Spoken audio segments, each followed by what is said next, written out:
Okay, it is 7 o'clock. We're going to go ahead and get started here.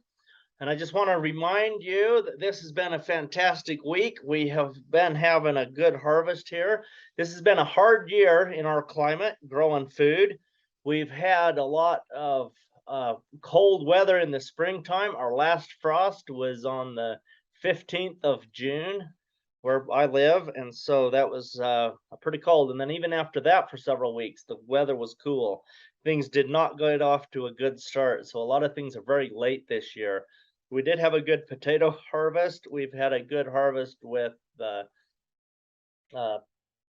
everything in the greenhouse has been real good. But most of the other crops outside have struggled this year, which is actually a good thing because we're raising seed. So the seeds that did grow and did produce, it's wonderful because they're going to have good genetics. They will have genetics of resilience to be able to grow in these tough environments, because the plants that died obviously will not be passing on their genetics. So that is a good thing for our seed saving. I've saved several different kinds of beans and cantaloupes, watermelons, carrots. Just let me think. What else did we grow outside? Sunflowers. So that was a good year. It's been good to grow resilient, fun crops. I want to remind you about our educational opportunities. We have our YouTube channel. We have our Zoom meetings every Thursday night, which is what we're doing right now. I have my Patreon page. That's a subscription where you can have access to over 300 videos of me working on my farm, showing you fun things of how to create nutrient-dense food. I have a 17-week farmer training course where you can come here and you can learn how to grow food. I'm also a soil food laboratory, and so you can grow food here. I call it soil food laboratory because the whole point is growing food. So it doesn't matter what you're trying to grow, your soil has to be good. So we do soil tests to help you be able to grow the best food ever. I'm also available for consulting if you're wanting to start a farm, or if you have any type of questions that you need answered about farming. I can answer those questions for you, so I will be able to help you do consulting. Okay, so tonight our discussion is going to be about we're just going to kind of talk about the difference between two absolutely excellent composting systems. These are the two best composting systems I have found, and there are other excellent ones. I even have some other ones I'm doing that may be just as good. But these are two common ones. You can find these on the internet. You can find them being talked about in webinars. People all over the world are talking about Dr. David Johnson and his Johnson Sioux bioreactor. And people all over the world are talking about Elaine Ingham and the way that she makes her compost. But there are differences in how these people make their compost. So if you look right down here at the bottom, on the bottom left, this is a picture of Dr. David Johnson and his wife, Wei Chin Su. And they developed this bioreactor because he was working at the university. They asked him to figure out a way to get rid of dairy manure, which was a problem to deal with. How do we compost this? How do we get rid of it? How can we use it as a resource instead of a problem? And he developed this fantastic system. And so you can see those pipes in the top of this one, in the top picture. Those pipes are in it for about 24 hours when you first put it together, and then you pull those pipes out, and then the air shafts stay in that for about a year and a half while this decomposes, and it creates a fantastic compost. And then if you look at the right of the screen and the bottom, there's a picture of Dr. Elaine. I took her class. I graduated from her school, the Soil Food Web School, and she is absolutely brilliant. And she's the one who came up with the Soil Food Web. people have been talking about the soil food web for decades, and she's the one who came up with it. So she's been around a while, and she's been talking about this for a long time. And she came up with a composting system. And in the top picture there, you can see me there standing by this composting place. It's just on a pallet. I have this wire fence around it. And then when you turn it, you take the wire fence off, and then you would turn, and then the pile falls apart. So this is the pile that fell apart after I took the wire off there on my right in the picture. And then we turn it into the pile again. So there's differences on these two different types of composting, but they both have an excellent product in the end. And they both take work. There's nothing easy about doing either one of them. They certainly take work. One of them is faster, and that's Dr. Elaine's. It's quicker to get a product that will help your soil. Dr. Johnson's takes longer, but there's a good chance that it will collect more microbes. In fact, I'm convinced that it does collect more microbes than Dr. Elaine's. But that's not necessarily true, because if it depends when you use it. But we're going to go to the next slide, and we're going to talk about the differences in these two. But right before I go to the next slide, I'm going to finish the statement I started about Dr. Johnson's collects the most microbes, but there is a possibility that Dr. Elaine's could. If you left Dr. Elaine's way of doing this for as long as Dr. Johnson's, there's a good chance it would collect just as many microbes. But most people doing it Elaine's way don't leave it as long. And I don't know why. It's just that you can use it quicker. And so let's get into the nitty-gritty of this. I'm going to go to the next slide here, and we'll take a look at this, and we will see what this looks like. So the Johnson Suit bioreactor, that is a non-thermophilic, it's not a thermophilic way of doing it. Thermophilic means that it heats up. So Dr. Elaine's compost, it heats up, it gets hot. It's a hot compost. So if you're growing a compost, it's gonna grow like all these microbes super fast, and they are going to reproduce very quickly. And what happens is they will produce a lot of heat, and you're going to get up to 140, 50, 60, maybe even hotter Fahrenheit. And that is going to kill weed seeds, and it's going to kill like any bad microbes that are in there, your anaerobic microbes, the bad guys, the disease causers. So if you are using any kind of materials to get going with your compost here, and you want your compost to be if you want it to be like weed free, if you want it to be absolutely weed free, then you have to use the thermophilic. If you're using the Johnson Sioux bioreactor, it's not necessarily going to kill the weed seeds. So if you are using any kind of contaminated material in the first place, use the thermophilic kind and do it that way, so that you're turning it when it gets up to temperature. And we're not even going to go into how to do that tonight. That is not what this class is about. This class is a comparison between the two. So Elaine Ingham's is thermophilic. It will kill bad microbes, and it will kill weed seeds. Dr. Johnson's is not thermophilic, so it won't do that. Let's move on to the aerobic aspect. Both of these are aerobic. They're absolutely aerobic, meaning they have oxygen. So you're going to be growing the oxygen living microbes. So the bacteria, the fungus, the protozoa, the nematodes that use oxygen will be present in both of these.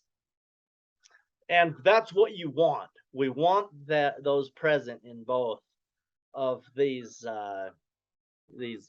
you know, because you don't want to put an anaerobic substance on your garden. That would be a bad thing. So these are both aerobic. Sometimes people think that a static pile goes anaerobic. Well, this doesn't go anaerobic because of the pipes that are in it, the Johnson Sioux. So you don't have to turn it. So it is a static pile, because it just sits there, where Elaine's is not a static pile. So a static pile means you don't turn it. You put it together and it sits there until it ripens. But the way that Dr. Johnson has you put those pipes in and then you pull them out, then the air flows through it because the oxygen will penetrate 1 foot in to the pile. And so it stays aerobic, which is fantastic. The Elaine Ingham way, it stays aerobic because you're turning it every few days, anywhere for every 2 to 5 days or whatever. You're turning it and you're introducing oxygen, but it's not a static pile. So the Dr. Johnson system here, the food substrates are used up. So the microbes eat all of the food that are inside of that compost before you use the compost. So the microbes go dormant. And that's totally opposite of what is happening with the Elaine Ingham compost. With Elaine's compost, the food is still available to feed microbes while you are harvesting it and using it on your soil. So this is a major difference in these two. So on the Johnson Sioux side, it's going to take about 1.5 years to mature. And since you have taken it so long, it's going to absorb the maximum amount of microbes from the environment. And that is a good thing. You want a maximum amount of microbes in the soil. Now, in the Elaine Ingham way, if you're using it as soon as 5 months, there's no way that it's going to absorb the microbes that it could get if it was a year old or over a year old. It simply is not going to collect that many. But you can start using it at that stage. And so there's another big difference in these two methods. And again, both methods are excellent methods. So the Johnson Sioux side, the microbes are dormant. And since they go dormant, they run out of food. And since they don't have enough food to eat, they're not going to die because they're living in a good environment. Nothing has killed them. They simply don't have food. And so they're thinking, okay, well, a food supply will show up sometime. So I'm going to go dormant. And so bacterias and protozoas, they're going to turn into cysts. Fungus is going to turn into spores. And so there's going to be these dormant stages. What are they? The nematodes, they are going to go dormant. They have a way that they can be dormant also. And of course, their eggs can be in there waiting. Even earthworms, obviously, they're not microscopic, and we're talking mostly about microscopic organisms here. But the earthworm eggs can just sit there and not necessarily hatch. There are dormant stages of all these really good microbes, and they will just stay dormant for a long time until something in the environment wakes them up. Okay. Now, with the Elaine way of doing it, you are going to be using the living organisms. You're going to be, when you make up your tea or your extract, to put on your plants or in your soil, because teas go on plants, extracts go on soil. So you're going to be applying the living hyphae, it's the fungus, the living protozoa, living bacteria, a living nematode, and maybe living microarthropods if they happen to be in your compost. Not always do we grow microarthropods in the compost. Generally, they come later on there's something found later. It comes later in that ecosystem. So usually they're in the soil systems. But I've seen a lot of microarthropods in composts I have made. So they certainly can be there. And if they're there, that's great. So with the Elaine way, we are making an extract or a tea, and we're going to be applying the living, active, functioning organisms. So as soon as we make that, um, let's just say we're making an extract, we're going to apply that extract to the soil around our plants, around our yard, on our farm, on our thousands of acres, whatever kind of food producing system we have. And they are going to go to work immediately, right now. If I put them out right now, they are eating, they are making the mineral cycle work, they are creating aggregates in the soil. So they are going to positively benefit the ecosystem the second we put them in there. So the next day, they have made positive impact. All right. Now, this is very different with the Johnson Sioux compost. When we make an extract to apply to the soil, and normally we would not make a tea because they are dormant. And so in a tea, we are trying to get them to grow. But if they're already gone dormant, the tea would have to go forever, like a week or two, to wake them up. And so we don't really make teas out of the Johnson Sioux. We would only make an extract out of the Johnson Sioux compost. And then we would apply that to the soil. And they are dormant as we apply it, but they are there. And remember, there are going to be more there. There may be, I don't know, let's guess. Let's say there's 200,000 species of organisms, beneficial organisms in the Johnson Sioux. With the Elaine Ingham, because we're using it before it has got as old, so maybe it has only collected 50 or 80,000 species. Now, I'm making this up right now because we're just speculating on what the numbers could be.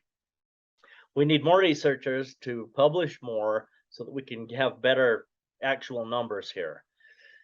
But when you make the extract with the Johnson Sioux compost, the dormant organism goes into the soil, and then a living root sprouting, a seed that sprouts, and that root is coming out and it's going into the soil. As the exudates come out of that root, the sugars and proteins come out of the root into the soil, they will hit the cysts and the spores and other mechanisms, other structures of dormant microbes, and it will wake these guys up, because that's what wakes up dormant organisms, is a food source. Usually it's a food source. And so they wake up and they start working. So the way that Dr. Johnson said it, this is not a quote, but this is just me saying what I heard him say.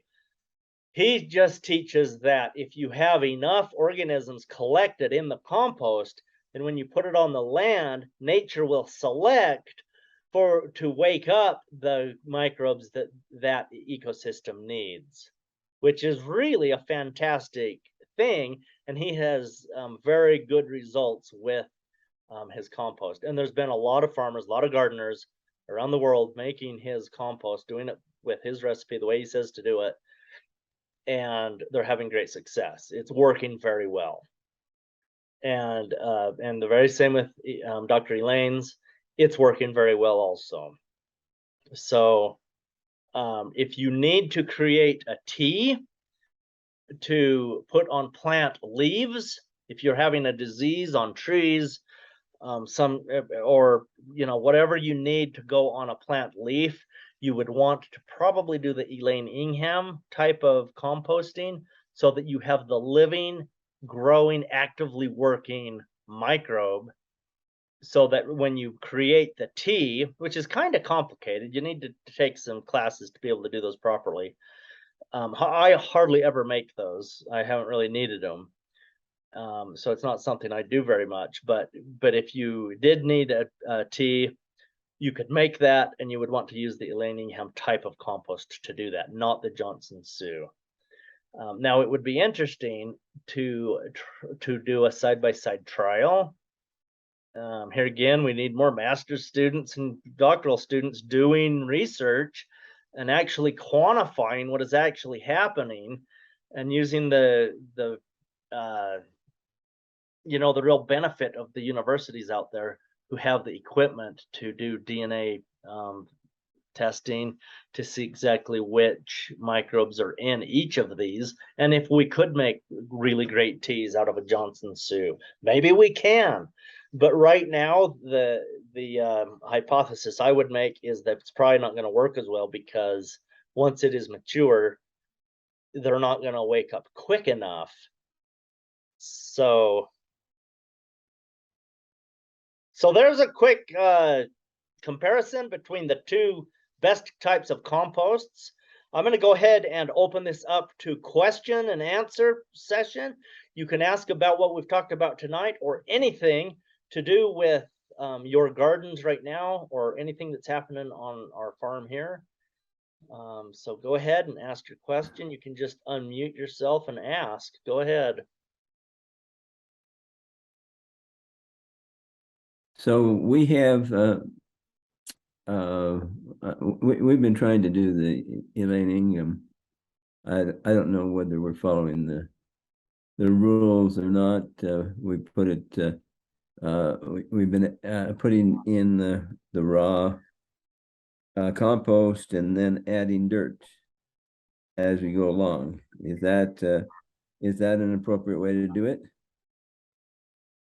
And you don't really you'd never really want to add dirt to the compost. Are you saying you're adding dirt to the compost as it's composting? Well, so it's a the compost is food scraps. Does it not need a dry material or something that's added to it? You would want to.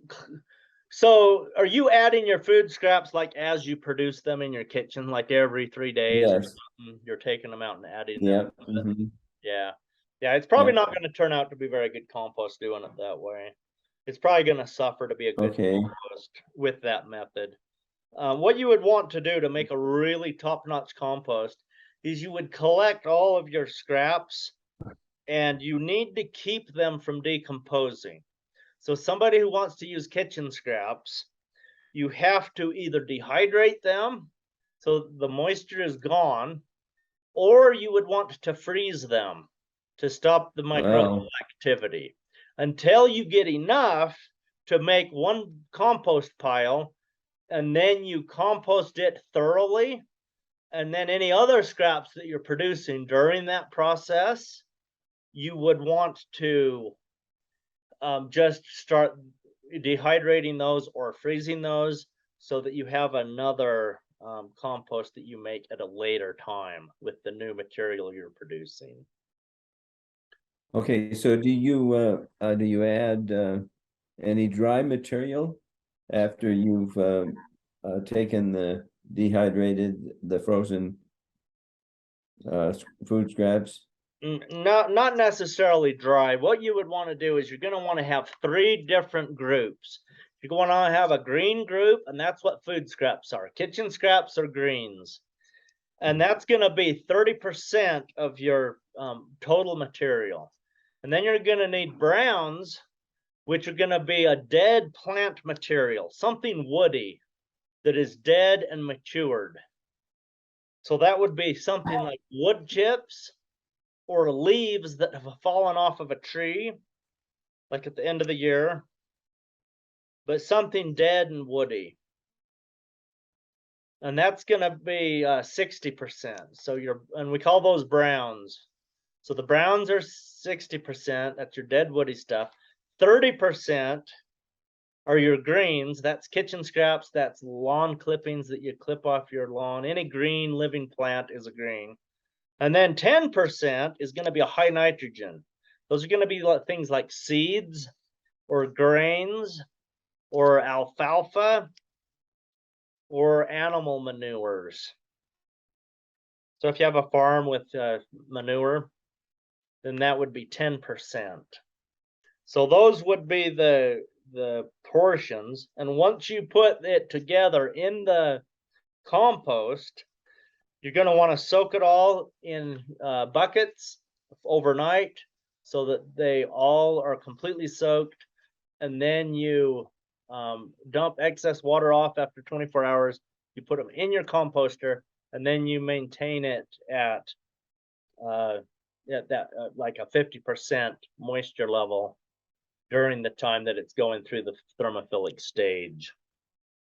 And you need a compost thermometer so that you can watch it, and every time it gets up to temperature, it needs to remain hot enough, long enough to kill microbes, the bad microbes, and to kill weed seeds. And that's 130, or what is that? 131 degrees for 3 days, or 150 degrees for 2 days, or 160 degrees for 1 day. And as soon as you hit those time frames when they're those temperatures, you need to turn it thoroughly and make sure it's at 50%. If it's getting dry, you would want to add a little water as you're turning it. And then you would turn it. So, I mean, a good active compost pile, you're probably going to turn it 3 times a week. And you'll probably turn it 5 or 6 times. So it's about a 2-week process. And then once it stops going up to 130 degrees, you just let it mature for a while. When it gets down below 80 degrees, then you add a handful of earthworms and you let the earthworms start eating it. And then you wait about 6 months and then you can start to use it. You can oftentimes use it within about 5 months, but I like to wait for 7, 8 months. But you need to use it before it's 2 years old.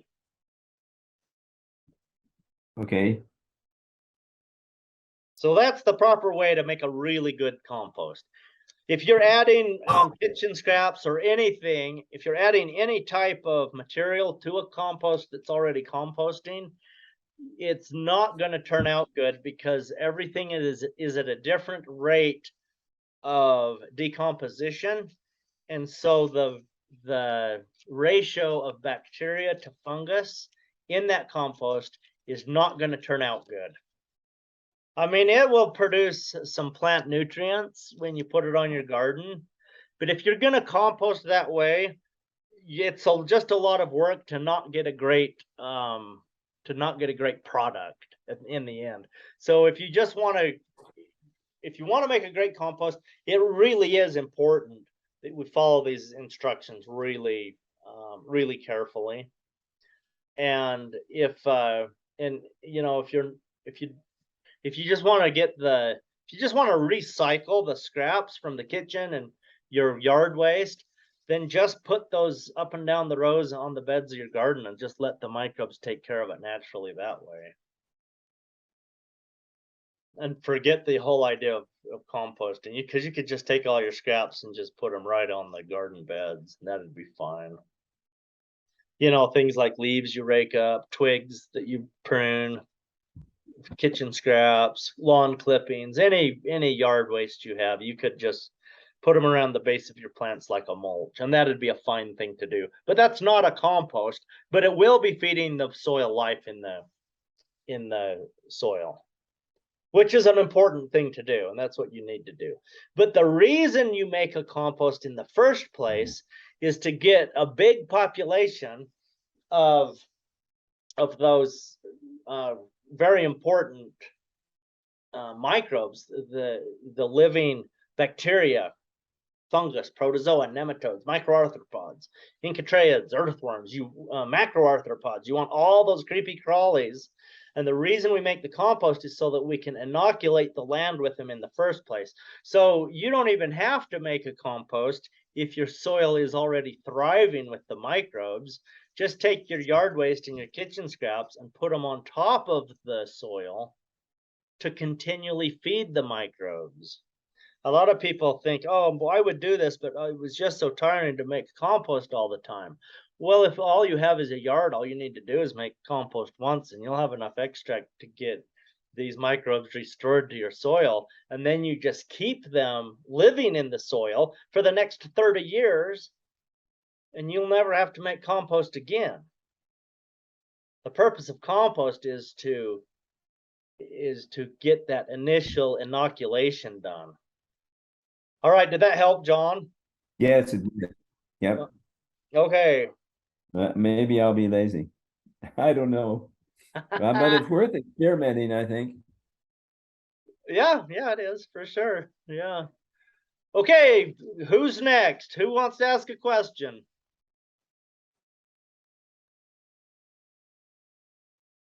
Mute. I have a question, William. Right, Melanie. We are still thinking about getting seeds. It might be too late now because the dirt hasn't even been laid, but on top of our rock. We're getting seeds, we hope, that are annuals, and we're going to plant them. And hopefully, I don't know when, before they turn off the water, I guess. And that'll be October 15th, which isn't like 2 weeks away. I don't know. John, do you think we can get seeds and throw them on? Okay, so we're going to let them just grow, and then winter will kill them. They're annual, so it'll go. So how will that work along with this elaining or the Johnson-Su method of composting right in the field or on the garden? Okay, Melanie, so your goal is to plant a bunch of these seeds and grow a cover crop over the winter, right? Yes. Okay, so what you're doing is you're going to be feeding the microbes that are already in the soil. If there's no microbes there, then it will start to create a habitat for them, and then they will start to appear. Now you're doing it a slow way, okay? But if you don't plant anything, then it could take 10 years. It could take 100 years. Mother Nature might take 5,000 years before that soil gets colonized with the microbes that are going to create a good functioning soil for you. So by planting them, it's like saying, I'm going to be a cattle rancher and I'm going to grow a big pasture.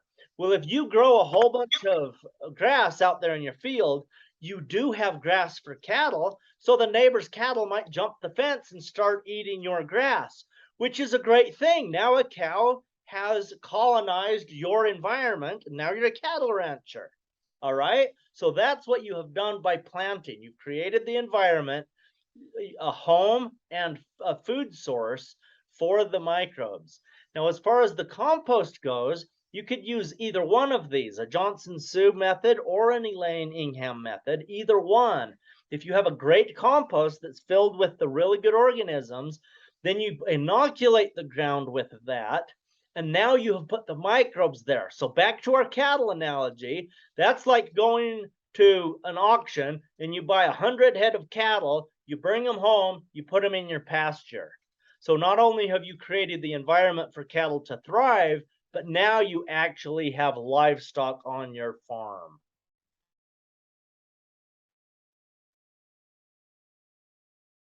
The only livestock we might have on our farm is the neighbor's dog. So we don't have anything like that because we're in. Okay, did you understand my analogy though? Yes. What you're doing with your soil? Yeah. So do we need to bring in cow manure then? And if you have cattle manure, it certainly will inoculate it with a lot of good microbes, but you want fresh cattle manure. You don't want manure that has been sitting in a pile, because most likely it has gone anaerobic. If you dig into a pile of cattle manure and it smells bad, then it's anaerobic. So you don't necessarily want that. What you would want to do is to have it composted good so that when you dig into it and smell it, it smells like a forest floor or a beautiful potting soil smell, or better is no odor at all. If it has an undetectable odor, it is highly aerobic and very, very good, most likely. It's always good to throw it under a microscope and make sure, but that's yeah. Okay, do we have any more questions? Helena or Jocelyn, do you guys have questions tonight? You can type it in or you can just ask me. I have questions. So, to start with, when I've come to your place, when it gets to be winter time, you move your compost basically into your root cellar type situation. So I Yeah. guess my question is if I were to do a batch of compost and get it to a certain point and it's right before winter, would spreading it on the garden, is that detrimental to it? Like, is it better to do it in the spring where once I've got it on the garden, it has time before everything goes dormant, or what's the best process there? Okay, Jocelyn, are you saying to spread the compost that's already done, or just taking raw materials? If it's done, if I feel like, okay, I think it's done, but winter is going to hit, by spreading it on my garden, am I killing microbes, or are they just going dormant? Or I was thinking about it because I know that you do, to let yours cure, you put it in that shipping container. Yeah, right. Okay. So if you have a living compost, here's what you want to do. Yes, you can put it out there on the garden and it will be better than not doing it. But if I would probably leave it in a pile so it didn't freeze and put it out in the springtime, because that's probably the best way to do, because spreading it out thin, it probably will freeze a lot of the microbes and kill a lot of them. Now, if they have time, they will cystate, they will sporulate when cool weather comes, and then in the springtime they will wake up and start going. So it won't be a super bad loss, but if you can just wait till spring, it's probably better. If you're using it in a greenhouse that doesn't freeze a lot, go ahead and get it in that greenhouse on the soil any time of year. The principle to remember here is the microbes are just like us. Most of the beneficial microbes want to be around 70 degrees Fahrenheit. They're like us. They like to be warm, and they want a food source, and they want a water source. So if you can keep your soil moist, then that's great, because they have water. Like, think about not growing something on a piece of land in the summer for 3 months. You're going to kill a lot of microbes because you've never watered it, right? So that would be a way to kill them. The other thing is the food source. Microbes eat two things. They're going to eat the exudates that come out of the roots that are down there in the soil, okay?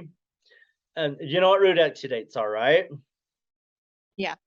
Okay. And the other source of food is the rotting organic matter. So anything that is decomposing. So wood chips are going to feed your fungus group, and then your green plant material, like any green leafy plants that you're putting out there, grass clippings, whatever, that's going to be feeding your bacterial group. So you need to have woody stuff and green plant stuff going on as a mulch all the time, and you need to have living roots in the soil all the time. So those are the keys to remember. But by all the time, I mean like once a year. You would just, because it's not like you have to put it out there every week. That would be excessive and drive people nuts, and they would stop growing food. But once a year is about right. What I generally tell people is add an inch of compost to your soil beds about once a year, and assuming that it has that stuff in it. But if you're not making compost, you don't really have to add it. You can just add it in the form of the raw materials on the surface of the soil, and then your decomposers in the soil will take care of it as long as they're there. But you want to get them inoculated with a good compost to begin with. Okay. Yeah, I did say I have not had a successful pile yet, but I am determined. So I was trying to Okay. decide if I start another one yet, or if I wait till spring. Yeah. Do you have a greenhouse you can do it in over the winter? No, I have a partially finished high tunnel that I hope to finish, but we'll see what happens. Okay. So if you're just doing it and it's exposed to cold winter temperatures, it needs to be a big mass. You need to have something like 100 5-gallon bucket minimum mass, and at least 75 5-gallon buckets of mass. So it's a lot. It's a lot of material. But you know, I mean, I know you're on a farm, so you probably have that much material around, or you can get it. So Yeah. As I say, that also kind of brings me to the other thing is this. So at this point for my brown material, my carbon, I've been using leaves, and I've kind of wondered if, I know you use wood chips, and I guess I've kind of just wondered is maybe the leaves are not, well, they could work. Maybe it's not the best choice for all of my brown. okay, And so so I'm kind of leaves in are, that experimental. yeah, leaves are fantastic. They really are. The key, the principle to remember here is diversity, diversity, diversity, diversity, diversity, diversity. The more diverse you can get in your materials to begin with, the better your compost ends up. So if I just have like a pile of wood chips from one species of tree that came from one spot in a like a yard, or a, if like we cut down one tree and then we chipped it all up, that is not very diverse, but it is a good food source. But you know, I mean, I like to eat spaghetti and meatballs, but not every day for 3 meals a day for 14 weeks. I start deciding that the law of the fast is a really good idea because I'm tired of meatballs and spaghetti, right? So, and Right. that's how the microbes are feeling. They want a lot of diversity in their food source. So you would want, you know, so leaves, wood chips from 10 different types of trees, all the leaves from 20 different kinds of trees, if you can collect those in a community. The diversity is going to be great, and it's going to end up with a better compost because it has a food source for a lot of different kinds of microbes, and you're starting with a lot of different kinds of microbes also. You're starting with the microbes who are, you know, instead of starting with 10,000 species, you may be starting with 80,000 species. Then you're going to build that up to a million species by the time it's done after a year and a half. So, Okay. yeah. Yeah, for mine, it's one of those, I managed to get it assembled. It starts heating up. I get to that first day of about 130, and then it fizzles out. So it's like, maybe I'm I need to go guessing bigger. next time you do this, get on our Patreon page and just start typing in there every day, because I check that all the time, you know. So just type your Right. questions in there and tell me what's happening. Let me help you walk you through this so that you can be successful with this. Okay. Well, I'll just tell you right now, there's 3 problems with composts that do that. Number 1, your high nitrogens are not high nitrogen, not as good as you thought. And then the other one is moisture. And so I said 3 things. It's either the nitrogen's not high nitrogen, it's too wet, or it's too dry. So those are the 3 things. Your moisture's off, or your high nitrogens are not getting hot enough, fast enough, and staying hot enough long enough. I'm guessing it's a Right. moisture problem. I'm just guessing. Because you have a milk cow. Are you using the dairy manure, the cow manure, as your high nitrogen? I am. And every time I decide to do it, I go out there with the bucket and find the freshest piles. That's good. And she's eating alfalfa hay. She's eating a mix of grass hay and alfalfa hay, but Okay. yeah, yeah, I And she, kind of wondered about the high nitrogen, and I was like, I wonder if I throw part of the manure in there, but then do the soaked alfalfa pellets as well. yeah. The high. The other thing you could do, if you went to the feed store and just bought 1 bag of like a poultry feed, like a chick food that's 16 or 18% protein, if you dump that in there, because protein means nitrogen. Protein and nitrogen are synonyms in this context. So the higher the protein the feed, it's going to be super hot nitrogen. So that should work for you to heat that up. Or just take some alfalfa hay. You know, you mentioned pellets, but you could just get some hay and shove it down in. I know hay's expensive, and I know it can feel wasteful. because you really want to run it through the cow first. But if you could get some pure alfalfa, here's the other thing: grow some alfalfa. Get you a patch of alfalfa growing on your farm just for this. Just, you know, something that's 10 feet wide and 60 feet long. If you have a strip along a fence, plant it to alfalfa just to make a bunch of good composts for the next couple of years until you get everything going. You can just go out there and cut it with a sickle. Right. That's a great thing to do. That's what I've been doing recently. I've just been growing little patches of alfalfa. So my next question, if you mentioned that, what about sandfoin? Does that have the same high nitrogen as an alfalfa, or Probably because not? it's pretty high protein, so it should. I've never used it in a compost to see how it would actually react. But yeah, I mean, if you already have that growing, use it because it's a wonderful Okay. legume, and I know it's high nitrogen. Well, I mean high protein, which is the same. So it Right. should act the same in a compost, but maybe it won't. There might be some chemical something happening to where it's not going to work. It's worth a test. My husband and his brother planted a couple patches of sandfoin that they were harvesting for seed.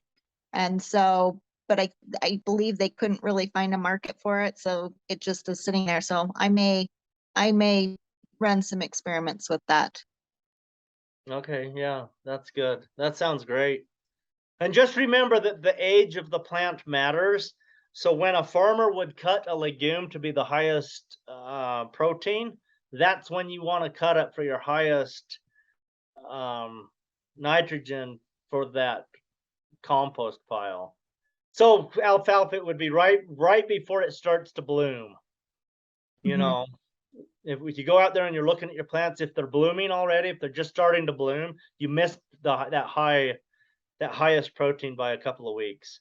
Farmers usually let it go ahead and bloom because they need it's a balance between their yield per acre and protein, and it's still pretty high protein when it starts blooming. So that's why they wait another few weeks. But Right. Okay. Nope. Great information. Thank you. you're welcome. Okay, any more questions tonight?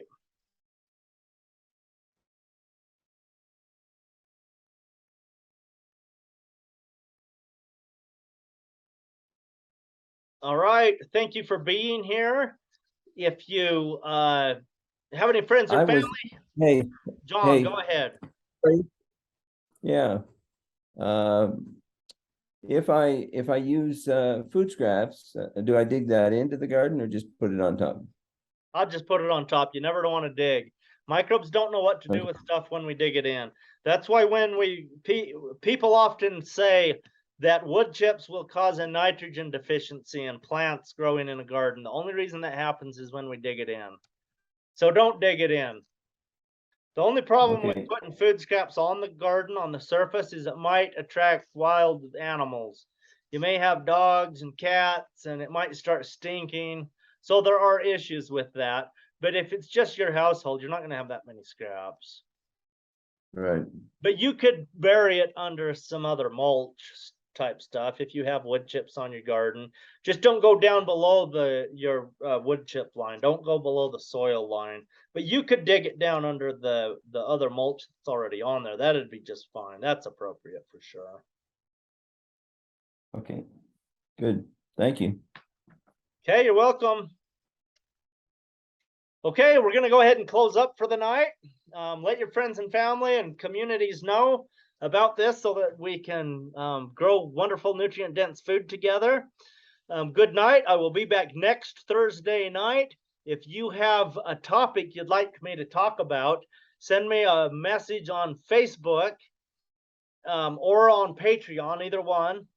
And there's a good chance I will talk about that. So good night, and I'm closing off.